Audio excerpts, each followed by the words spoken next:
సినిమాలు భాషా పరిధుల్ని పెంచుకుంటున్న క్రమంలో హీరోలు ఆ వుడ్ ఈ వుడ్ అన్న తేడానే లేకుండా అన్ని భాషల్లో కూడా డైరెక్టర్స్ తోనూ సినిమాలు చేయడానికి ముందుకొస్తున్నారు. ఈ క్రమంలోనే మన టాలీవుడ్ హీరోలు కాలీవుడ్ డైరెక్టర్స్ తోనూ జతకడుతున్నారు. అయితే ఇప్పటిదాకా ఇలా జతకట్టి వెండితెర మీదకి వచ్చిన సినిమాలు సరైన ఫలితాలని రాబట్టలేకపోవటం ఇక్కడ గమనార్హం.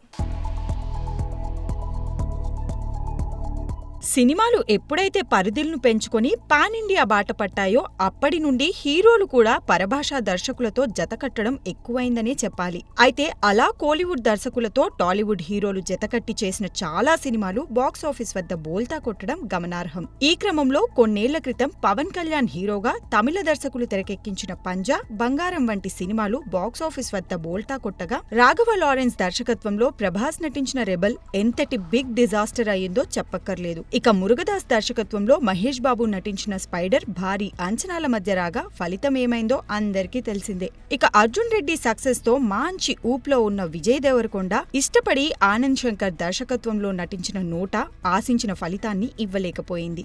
అలానే సముద్రకని దర్శకత్వంలో పవన్ కళ్యాణ్, సాయిధరం తేజ్ నటించిన బ్రో కూడా రీమేక్ గా వచ్చి హిట్ స్థాయిని మాత్రం అందుకోలేకపోయింది. ఇక ఈ డైరెక్టర్ చేసిన శంభో శివశంభో, జెండాపై కపిరాజు లాంటి చిత్రాలు కూడా ఫ్లాప్ టాక్ నే మూటగట్టుకున్నాయి. అలాగే రామ్ పోతినేని, తమిళ దర్శకుడు ఎన్ లింగుస్వామి కాంబినేషన్ లో వచ్చిన ది వారియర్ కూడా ఘోరంగా నిరాశపరచగా, నాగచైతన్య హీరోగా వెంకట్ ప్రభు దర్శకత్వంలో తెరకెక్కిన కస్టడీ కూడా బాక్సాఫీస్ వద్ద బొక్కబోర్లా పడింది. ఇక తాజాగా శంకర్ దర్శకత్వంలో భారీ అంచనాల నడుమ విడుదలైన గేమ్ చేంజర్ కూడా బాక్సాఫీస్ వద్ద అనుకున్న ఫలితాలని రాబట్టలేకపోయిందనే చెప్పాలి. ఇలా పొరుగింటి పుల్లకూర రుచి అన్న చందంగా ఇష్టపడి కోలీవుడ్ దర్శకులతో జతకట్టి బోల్తా పడ్డ తెలుగు హీరోలు మళ్లీ ఆ దిశగా అడుగులు వేస్తారా అంటే అనుమానమే. For more videos like this, subscribe Big TV channel.